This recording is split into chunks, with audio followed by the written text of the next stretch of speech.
কালের পরিক্রমায় হারিয়ে যাচ্ছিল ২০০ বছরের বড় উঠানের জমিদার আন্নুর আলী খাঁর বৈশাখী মেলা। ঐতিহ্য ধরে রাখতে প্রতি বছরের মতো এবারও ২ দিন ব্যাপী এই মেলার আয়োজন করা হয়েছে চট্টগ্রামের কর্ণফুলীর বড় উঠান মিয়ারহাটে।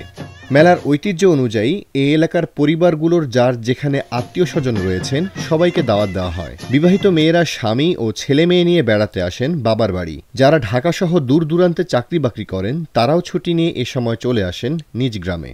ঘরে ঘরে ভাজা হয় মুড়ি মুড়কি বিন্নি ধানের খই।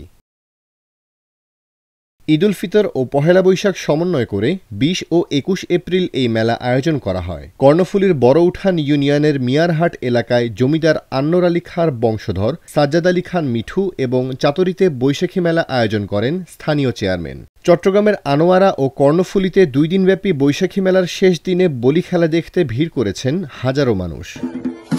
মেলায় বিভিন্ন এলাকা থেকে আসে বলির দল, আর এই বলি খেলা দেখতে স্থানীয়রা ভিড় করেন মেলায়। মেলার স্টলে রাখা হয় সার্বজনীন পেনশন স্কিমের বুথ এবং বিনামূল্যে ব্লাড গ্রুপ নির্ণয় কেন্দ্র। মরহুম আমির খান এই মেলা শুরু করেন, যিনি এখানে এই পাশে এই মেলার পূর্ব পাশে মানুষের পানীয় জলের অভাব মেটানোর জন্য একটা দিঘি খনন করেছিলেন, যেটা আমির খান দিঘি নামে পরিচিত। এবং আমাদের আন্ডারে যে ছোট ছোট জমিদার ছিল ওরা খাজনা দেবে, পয়লা বৈশাখ থেকে খাজনা দেওয়া শুরু করতো। সেটা 10 দিন ব্যাপী চলতো।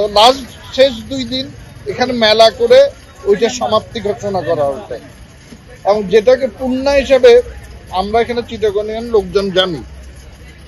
এবং শেষ বৈশাখের 7-8 তারিখ, বিশেষ করে 8 তারিখ এখানে জমজমাট একটা মেলা হতো, এবং এখানে কুস্তি মল্লযুদ্ধ হতো, বা যেটাকে আমরা বলি খেলা বলি। এবং ওই ধারাবাহিকতায় এখন পর্যন্ত এই মেলা চলছে। এখন আকারে ছোট হয়ে এসছে। 4 থেকে 5 বছর পর আবার মেলা শুরু করলাম। আপনাদের সহযোগিতা যদি পাই তাহলে ভবিষ্যতে মেলা চলবে।